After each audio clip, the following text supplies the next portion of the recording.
Midway through last month, the Senate voted to get out of Yemen. We've been in that country for 3 years now, backing Saudi Arabia in their battle against the Houthi rebels, following their overtaking of a government that was friends with Saudi Arabia. And the Senate voted, I think it was like 56 to 40, whatever. But it was a number that was a majority. So for those who don't remember, a bill becomes a law if both chambers of Congress pass it. In the House momentarily, which was at that point still controlled by Republicans. It was actually their final weeks of being in power there. There were a number of Democrats who switched over their vote to support staying there. And there actually was one Democrat who was quoted as saying that he didn't even know what the bill was for. So, those are the geniuses that we have in Washington, D.C. But after the Democrats retake the House, there is a form of optimism in the idea that they're going to pass this legislation because it was started by a Democrat, an independent, and a Republican. But an independent who caucuses with Democrats, so it's still mainly something they came up with. Let me say a little envoy. And I watched as week after week after week after week went by, and I kept seeing this not come up for a vote until today when Sanders, Mike Lee, and Chris Murphy, along with Ro Khanna and these other representatives, introduced the resolution again with the belief that, this time it's definitely going to pass. This time it's, definitely going to get cleared. And so when I was thinking about this story and the fact that, I'm watching their different little general speeches they're giving to announce their participation in it, I'm starting to get kind of pissed off. And it's because none of them, and this isn't necessarily their fault, as I'll get into later, but none of them are mentioning Factor X, which is the Speaker of the House choosing not to hold a vote on this legislation. And for the two people that don't know, the Speaker is Pelosi, who was Speaker for 4 years previously. And so as I watch their continued speeches, and I just kind of paused, I said to myself, wait a second. Politico did a story about 3 days ago where they talked about how the House Democrats had ruled out doing a vote on Medicare for all. And there's been no talk about a Green New Deal or just anything that could be considered progressive or otherwise differing from what we're currently doing. And oftentimes when I hear those programs not come up for a vote, I hear that the people already know it costs too much. All this stuff I don't agree with. But I said to myself, how much would it cost to get out of a war that we've already spent billions of dollars in? How much would that cost to just completely withdraw, not have anything to do with Saudi Arabia in that particular country anymore after 3 years of using taxpayer dollars to fund American weapons to bomb civilians who've done nothing to us? How much would that cost? And so as I saw, nothing being done on this, I realized this isn't really a priority for Pelosi, but it's not a surprise because when she was in the House as the minority leader, she remained silent on intervention in Yemen when it was started by Obama back in 2015. And as I watched a lot of the commentators today, she's worried about, yeah. So as I watched the commentators on Twitter and these other social media sites, they play the usual game. If you like Trump, you try to defend everything he does. If you like the Democrats, you try to defend everything they do. But for the life of me, I couldn't understand how you could have anti-war legislation get passed in the Senate when Republicans control the chamber. And then it barely falls through in the House, so it doesn't make it during the session when Republicans control it. Now have a Democratic majority and still not pass it. It was the most absurd thing in the world. But when this went along with the other stories I heard about, oh, Pelosi doesn't want to do this, Pelosi doesn't want to do that, I said, well, then, damn, what does she want to do? And it was just the idea that, she could get unanimous support from Democrats because no other member of the party challenged her for speaker. That really kind of disturbed me. And I keep reading these things online from people who use the hashtag Team Pelosi and all this other crap, where they say that she's a very effective legislator, a smart politician, yada, yada, yada. And I always try to tell them, you realize that the only reason she's in a position of power is because she makes more money by, selling out the most of any House Democrat than the other members of her caucus, and then bribes them to pay for her to vote for her rather, as speaker. or rather as party leader, just like with Schumer in the Senate. Their only reason they're in those positions is because of the bribery. But that plays a bigger role in the Yemen conflict, because I always argued that Obama was a defense contractor shill who only started all of these wars. He was actually the first president in U.S. history to spend every single day of his presidency in war. Um, who only started these conflicts to appease defense contractors to keep up this kind of fetishistic relationship with Israel and Saudi Arabia. And I didn't quite understand why people at this point, because we have Trump derangement syndrome now. So basically, everything Trump does that's similar to what Obama did, and people were silent during it, now gets a bunch of scrutiny and criticized.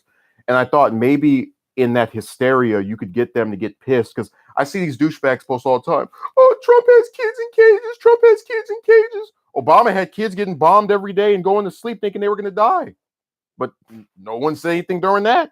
So I thought maybe if you get this person that they just look at and they hate, for whatever reason, they can get behind getting out of these conflicts. So when Trump announces I'm getting out of Syria and I see them lose their minds, I'm like, what the hell? And talk about they believe in the generals and they approve of the war of the generals who have loved every single war since the U.S. began.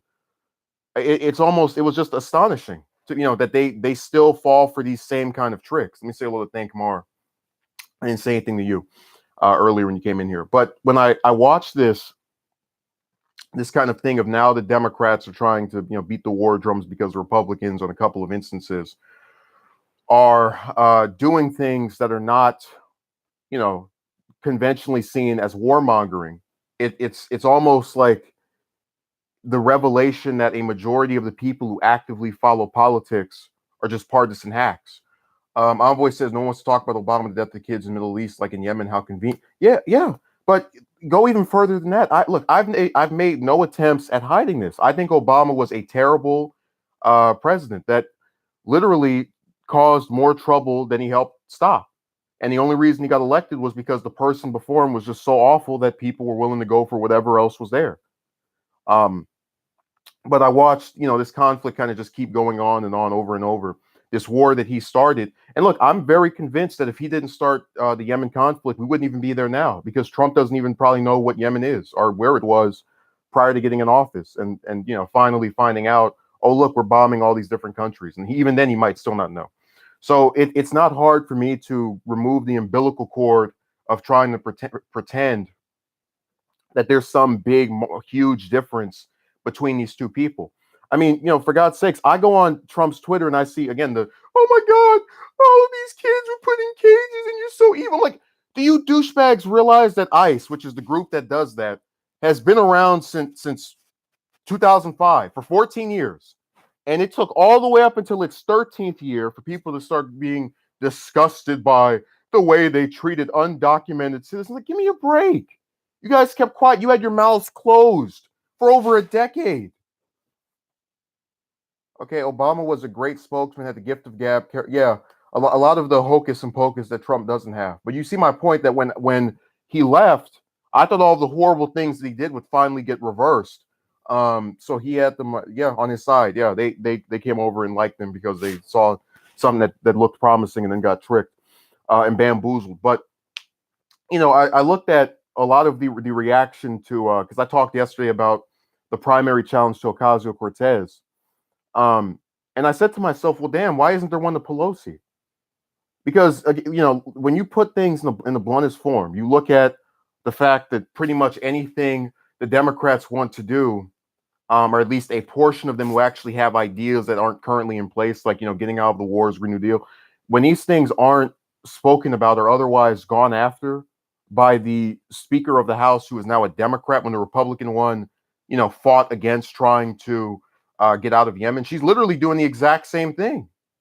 And I still have these people I see on social media who keep trying to tell you, oh, yeah, she's fighting Trump. She's fighting Trump. How? By keeping all of his wars going? Yeah, programming. Exactly. They play that game. But, I watch this and I go on all these different websites and I see the little comments that are written back and forth. And I said, look, if Pelosi's going to do the same thing as Paul Ryan, you know what that means, right? She's Paul Ryan. She is a Republican, and look, there are even Republicans who, like I said before, they support getting out of these wars. People like Mike Lee, Rand Paul. So she is a warmongering Republican who has a D next to her name that couldn't care less about bombing innocent civilians, wasting American taxpayer dollars doing so, just to keep up the relationship she has with defense contractors and get paid out by them to keep the wars going. But I look at the pictures because I oftentimes say that if I say 85,000 children have been bombed to death, which they have in Yemen, they're under the age of 5. Usually, people when they don't kind of react to it at all, I figure it's because we become so desensitized toward hearing about casualties that whenever we hear that a number just spouted off to us, we don't think about it. When I look at these photos, these children that have had Saudi Arabia block off the ports of their country so they can't bring any new food or medicine while they bomb the hospitals, the schools, the mosque, all of these different areas that people typically in a well-mannered and decent society use. I'm like, how the hell is no one pissed off about this?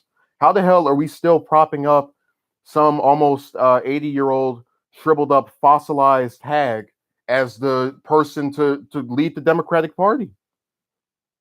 I mean, if we can't get her to want to spare our dollars from being wasted in a conflict that I'm sure most of us probably don't even know about, what good is she?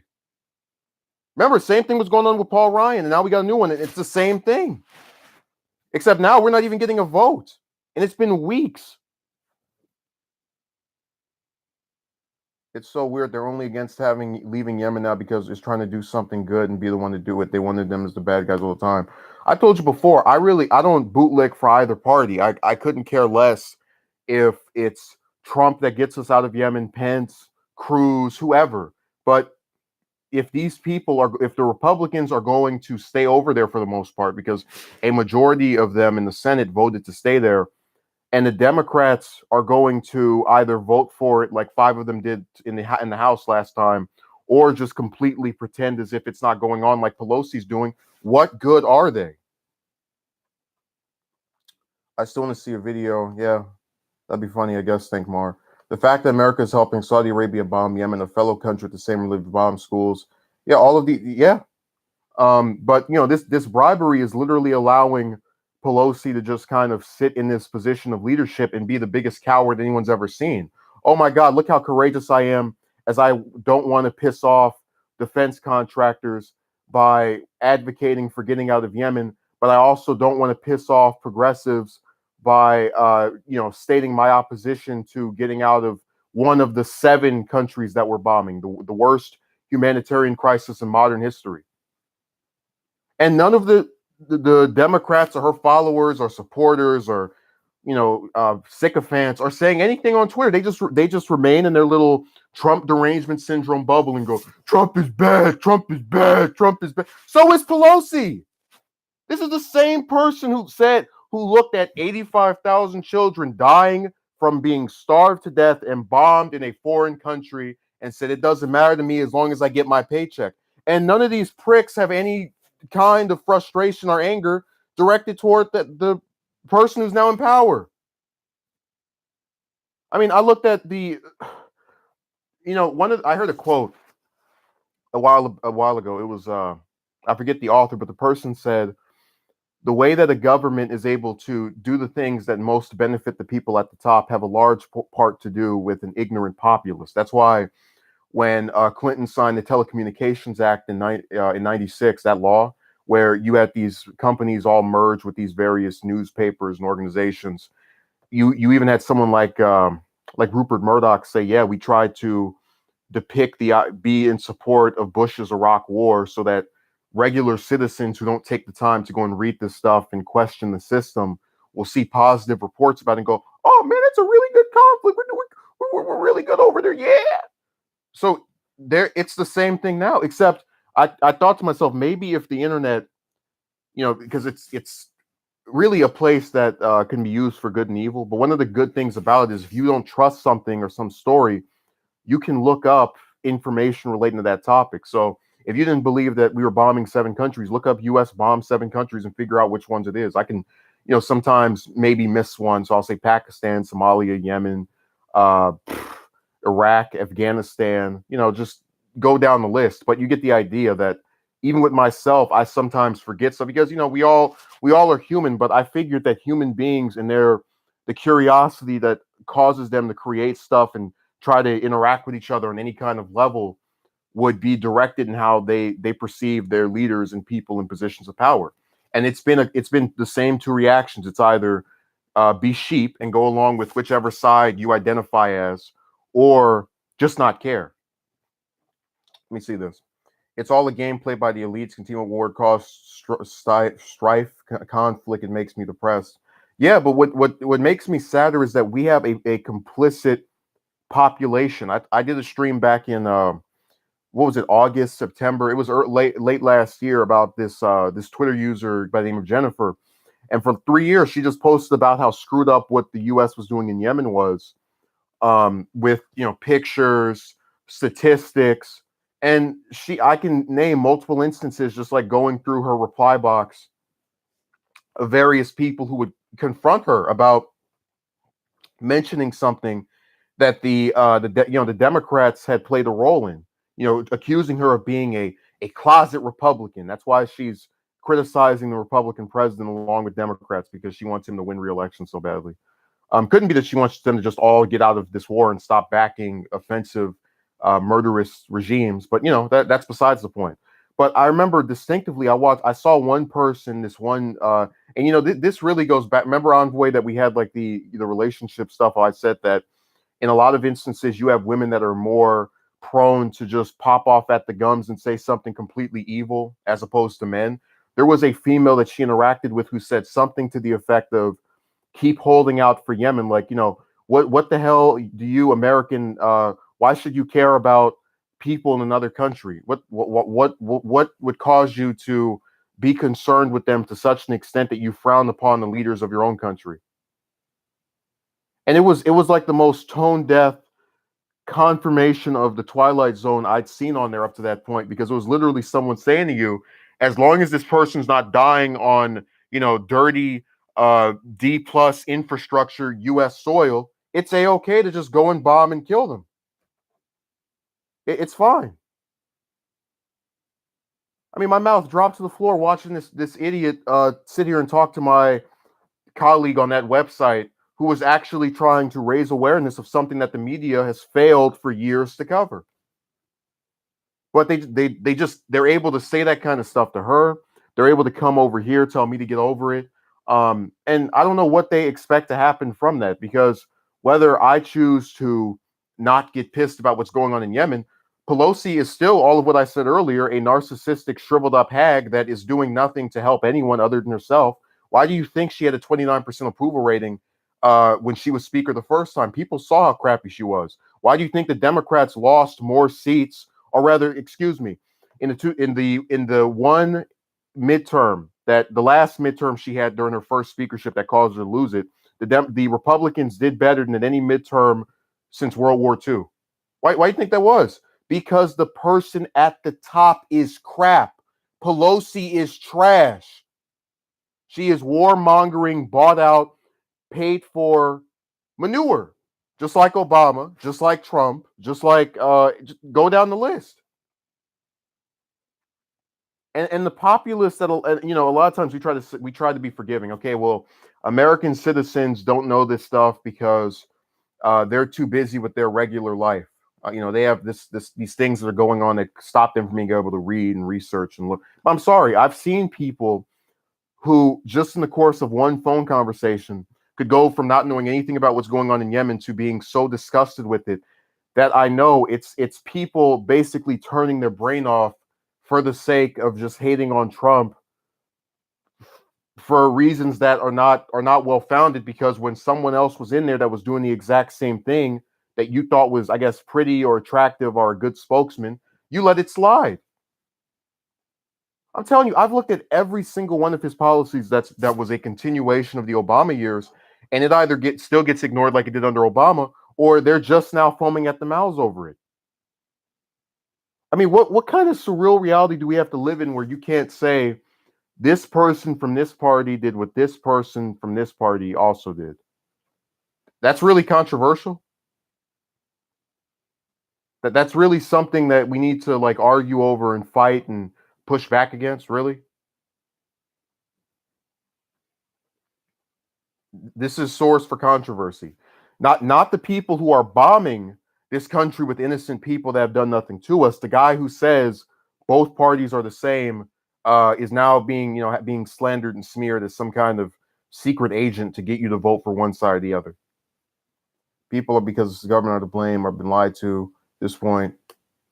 Yeah, but I really I'm done with trying to pretend as if any of this is, because like I said before, if you as the speaker of the house cannot get a bill on the floor, or rather it takes you over a month to get a bill that's already been made, this resolution that Sanders, Murphy, and Lee had, it's already been there. If it takes you weeks to do that, or months, or how, then what good are you? Like, do you not get my point, on boy? People cannot wait day after day of you sitting in your nice little comfy office with the air conditioner running and your 5 course meal. People are starving to death because your stupid government is bombing them until they're all deceased, and draining them of resources by blocking off the ports of their country, or rather Saudi Arabia is doing. But you get the point.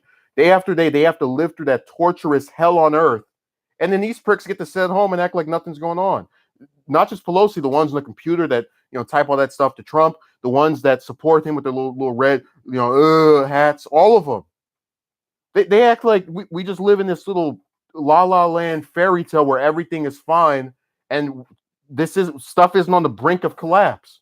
We're literally talking about 14 million people in that country dying of starvation thanks to the U.S. And these douchebags sit here like it's perfectly fine.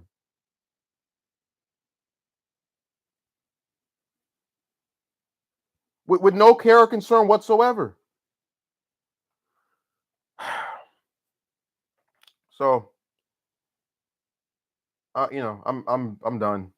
Uh, they can keep playing their little game. I won't be affected by it. Innocent people in another country will, and it shouldn't be, too insane to not want your money to contribute to killing people that have done nothing to you. I know that's a strange thought in this Twilight Zone reality. The feminine. You know what? Just to close this out, Envoy, and I excuse the almost swear right there. I was just getting so aggravated. There was a article I read. It was back when Theresa May was under her little. It was earlier this month. She agreed to some amount of time, basically set a term limit for herself. And there was a person I think who wrote to the editor and said something to the effect of, "Today I woke up and saw that Theresa May and Nancy Pelosi both had to pledge that their term is going to be over. And I said to myself, when have men ever been ousted from power and told that they can only serve a certain number of terms?" I'm like, ma'am, have you been alive for the last couple of decades? Ever since the 50s, presidents haven't been able to run for more than 2 terms. Um, and even with the speakers of the House, very few people get to serve in that position anyway, because one person usually hogs it for years. So I don't really understand what, it's just more hoopla from that person. But it's all this hysteria that automatically, if you have a vagina, things are okay and things are good. That's why when I see, all these pricks who try to say you're sexist for not liking Pelosi, I realize that because the U.S., has had the history of, I guess, quote unquote, male power and men's rights, people have started scraping the ground for any slight instance of a woman being empowered, that they'll take anything. You could literally get any other congresswoman that's a Democrat to be Speaker of the House, and they would do better than Pelosi. They wouldn't have a 29% approval rating as long as they don't follow what she's done, which is nothing except one law that was started by Republicans anyway, Obamacare, the Heritage Foundation's wet dream. Well, no, Envoy, I actually have a guy who did a video a couple of weeks ago, not a few days ago, and he said something to the effect of, people are selective in their interests. So if I, start talking about the women stuff again, here comes dozens and dozens of people. But if you mention, hey, your tax dollars are being spent in this offensive war, and they're wasting your money that they could be using for the environment, for your children, for anything at all that actually influences the people on your soil or in U.S. territory, you get completely ignored. Like again, that one woman who said to Jennifer, "Oh yeah, keep holding out for Yemen." Like who the hell would sit there and actually laugh at the idea that the money she is paying for in taxes is going to bombing people that have done nothing to her? Like that's how warped their minds are. So that we live in the twilight zone. People are not smart. They will continue to plunge themselves into the depths of darkness. I thank both of you for being here, Envoy, and thank Mar. Have a good